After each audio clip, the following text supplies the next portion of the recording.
І так, всім привіт! У нас старий Новий год. Усіх поздравляю з праздником.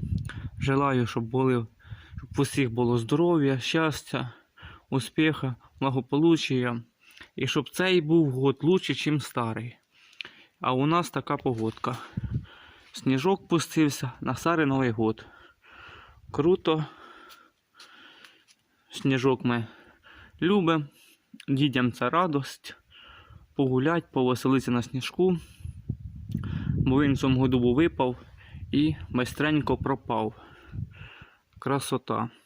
Просто супер. Отак ось спустився. Трошки сипе.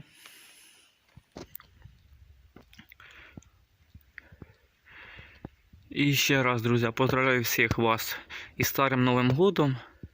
Всього вам найлучшого. Щоб ніхто не болів, щоб цей год був лучше, ніж старий. Всіх з праздником.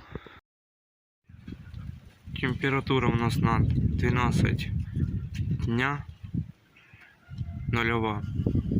Даже +1. Но дуже великий вітер дує. Вроді немає, да, цього морозу. Даже +1, ну, чувствительність є трошки. І сильний нас вітер дує.